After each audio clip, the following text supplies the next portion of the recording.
show how much power can be in a word if said with conviction. If you say something with conviction. So yeah, so we'll try. It means there's a willingness. But when you Mm, say you can, you sort of, even though you might not be able to, but you're sort of giving the assurance that you'll do more than just try, which is powerful in itself, isn't it? yeah, yeah, yeah. I mean, it's interesting what you said with politicians because, yeah, we don't we don't do politics. Probably a good job too, really. But just I'm sure we'd have some things to say. But I think the other part of it is that politicians seem to think, or some of them anyway, we can't generalize too much, but leading politicians, if you like, across the board, think that if they say something often enough, Mm. it becomes true. Like, we have done this, we have done this, and they keep saying it. And as you said, if you hear something said with conviction often enough, there is a temptation to think that you sort of take it for granted that that is true. So I think that is something that is a very political maneuver, isn't it? And um, as to your comment, we respect all politicians, don't we? Well, excuse me, I might question that. I think in some cases, I don't think they do. They don't. I don't think they do earn the respect that they perhaps should do. Right? Oh, But I think okay. on this point of the word "can," as you say, words are powerful things. I mean, it's an interesting phrase, isn't it, or proverb in itself. Sticks and stones may break my bones, but words can never hurt me. What do you think about that? Do you think that's true? Words can never really hurt us? I think I think words could actually do more damage than sticks and stones. I think, because for instance, you could use a stick to beat somebody. You could inflict injuries. Um, you know, but then if you said something about somebody that isn't true and is malicious, and you say with an intent to tarnish that person's image, it could take years to clear, Mm, and it could actually bring harm to more than just one person. For instance, if you said something malicious about a group of people or a group of family, and people take that on board, it could incite people to want to do them harm. I mean, mm, how many times have we heard on the internet where, celebrities will come out and they'll say they've got multiple death threats against them and members of their family just because of something that somebody is yeah. said, so it isn't true. It isn't true, but it is true in a way as well because if somebody said something about you, it doesn't warrant you then trying to attack them physically because Mm. then you could be the one in trouble for that. So it's true in that sense, but then in a wider sense, it doesn't really hold true.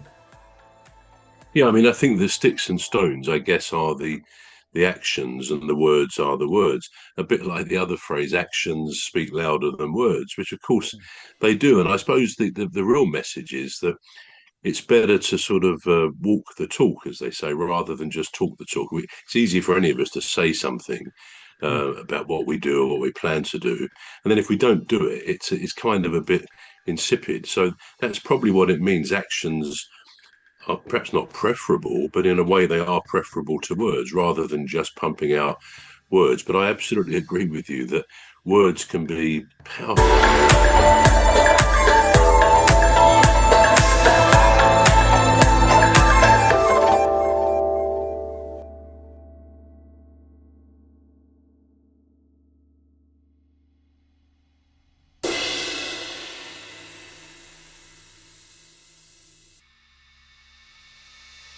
Words can be powerful, devastatingly bad if they are that if it's a big negative against somebody or against a country, but Mm. very powerful if on the good. So yeah, well, I think it shows we need to be not forever thinking about what we say before we say it because we'd probably get into a muddle, but it's important we do reflect sometimes on things. We might have the odd throwaway line somewhere that really annoy somebody. I mean, it happens, doesn't it? When there's no ill intent at all. So yeah. And another thing I like is, I always like the expression or the phrase, those who think they can and those who think they cannot are both right. And I think that says a lot, doesn't it? Because if we go into something with total belief that we can do it, we can achieve whatever it might be, I think we achieve it 9 times out of 10. But actually, if we have a negative view and approach to a pessimistic approach, that will also, I think, colour the eventual outcome. So I think both sides of that can be right. I suppose telling us that in life it's a good thing to try. It's not always possible for all of us for obvious reasons, but to try and be positive, to try and wake up every day perhaps with a sense of gratitude, because we do, most of us, all of us really have much to be thankful and grateful for, and to adopt that starts off the day in a thankful kind of way. And it, I think, also helps us approach if the traffic is very bad or we get a bit frustrated, which we all do. If we start the day off properly in a positive frame of mind, it can actually help our mindset perhaps throughout the day. You think? Yeah, I do. It's always good to be positive, and because I think negativity, it does nothing but bring down a part of you that is meant to be proactive. If you look at it, so for instance, if you think that if you think some when I was a kid, I used to try to get out of not going to school by faking a headache. And I'm sure we all did that once or twice. and I used to be able to fool my mom, but I never got past my dad. So I used to just pray that he sets up for work just before I start, faking this headache thing.